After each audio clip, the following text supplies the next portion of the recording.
Akkam jirtan hordoftoota keenya oduu yeroo kanaaf qabnu isin dhaggeessifna hangafoota oduu wajjin gullallee udirra. Profeesar Siisaa Dirribaa obboleessi Jaalmarroo gaafatiidhaa bahee akkas jedhee ture. Hidhamuun koo sababa jabduudha sadiifin jedhee amanaanan isaanis oromummaa, sabboonummaa, obbolummaa yookaan mararummaadha jedhe. Sababa gubachuu mana maatii isaanii sadan armaan olii al akka hin taane namuu qaceellotti inni beeka. Mana obbo Dirribaa Lammeessaa Abbaa Jaalmarroo nama umriin isaa 70 ta'an waraanni PP manaa fi qabeenya isaanii akkaan barbadeessanii ukkamsanii deeman. Haati Oromoof goota deesse kabajaan kan maluuf maaggidirfamti gadaamessi goota deesse imimmaan haadholii Oromiyaa lafa hin bu'u gaaf tokko. Sirni abbaa irrumaa uummata dararuu maatii qabsaa'otaa hidhuuf qabeenya gubuu aadeffatee jira. Sagalee qeerroo muddee 26/2020 sirni qawwee abbaa irrummaa isaa uummata irratti argisiisaa biyya goolaa jiru kan Abiyyi Ahmadiin durfamu Oromiyaa bakkoota hedduutti manneen qabsaa'otaa qabeenya isaanii waliin abiddaan gubee barbadeessaa jira.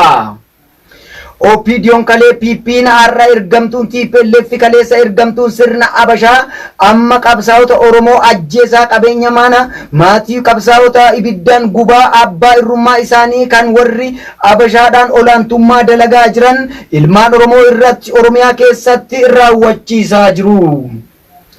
Bara olaantummaan harka TPLF ture manneen maatii qabsaa'otaa waan ijoolleen isaanii jiraniif abiddaan hin gubanne. Har'a PP'n ergamtuun Abashaa mana maatii qabsaa'otaa abiddaan gubuu sanyii qabsaa'otaa gosa laakkayuun mana hidhaatti guuruuf ajjeesuu amaleeffatanii jiru.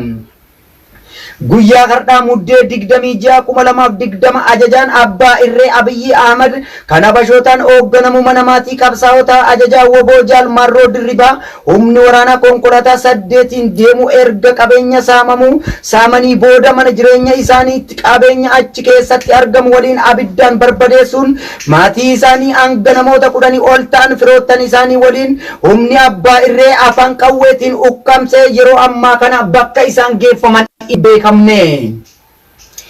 Uummanni Oromoo yeroo kana booda manneen maatii qabsaa'otaa tiksuu fi deebisee ijaaruu irratti xiyyeeffachuun namoota yakka akkanaa kana raawwachiisan irratti tarkaanfii of duuba deebii hin qabne fudhachaa deemuun Oromoo fi maatii qabsaa'otaa kabajaa qawween yeroon isaa amma.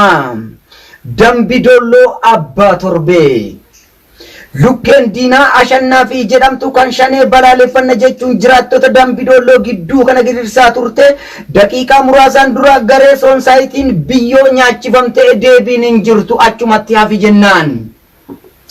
Dambidolloo bifuma kanaan itti fufsiisee lixa shawaa ona gincii fi gindaa barrii waboon waraana weerartuu adabuu beeksise.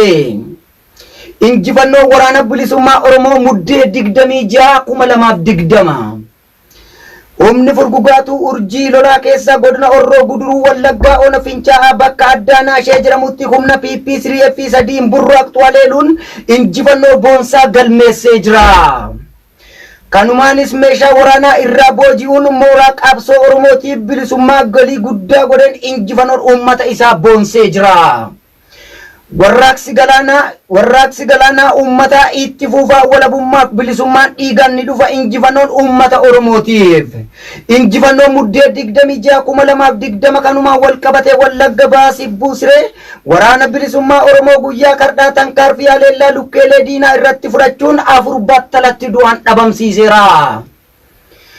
Oduu injifannoo woboo zoonii kibbaa muddee 26/2020 godina Gujii Aanaa Dooroo Dolloo ganda balbalaa iddoo addaa gaara Koolloo jedhamutti gubbatti guyyaa saafaa sa'a 8:15 irratti humna addaa kan maqaa sakattaa wobootiin bobbaate haxxee hidhee dhukkee irraa kaasuun hedduu ishii du'atti lakkoofsiisee jira. Walloo dafaa wal qaqqabsiisa. Humni Affaar karaa Dawwee Urunnee Salaam miillaa jalaan qindoomina addaatiin hidhatee bosona keessa waan jiruuf eeggumsi karaa karootiin cimee itti fufuu qabaa jedhan. Keessumaayyuu Oromoonni Walloo deeggartootaas ta'ee humna akka sabaatti ilaallamee hin beeku. Kanaaf uummanni Oromoo murtee uummata Walloo irra jiru akka kasaatti fudhatee gama fuulduraatti wajjin tankaarfachuun dirqama isaaniiti. Turtii waggoota 7 darbaniin duratti Walloon sirna gita bittoota naaftanyaatiin wal weeraraa kan turte har'as Affaarii dabalatee mootummaa Itoophiyaa haaraa amma biyya bulchaa jiru ekeraa boollaa baaseen hoogganamu kanattis sirnuma duriitii kaleessaa sanitu Oromoota Walloo irratti adeemamaa jira. Yaa ummata keenya teenyee wal irratti ilaaluun bu'aa qabiinsa osoo hin taane ofumaaf gatii wal dhabsiisu argisiisa. Bilisummaan karaa kootiin malee hin dhuftu ana jala deemtu malee kan jedhu dogoggoraadha. Teenyee qubata walitti laatu utuu hin taane waliin diinatti quba laatu barannu aadeffannu. Hordoftoota keenya kabajamtoota maamiltoota maatii Gullalleewud turtii guyyaa har'aatiif qabanne isuma kanaan gamanumaan oraa bulaa jajjabaadhaa qabsoo keessanitti tankaarfachuuf Munuuf abdii gara awne ummata Oromootti akka deebitan fuulatti tankaarfattan isiniin dhaamna maqaa ummata Oromoo bal'aatiin galatooma.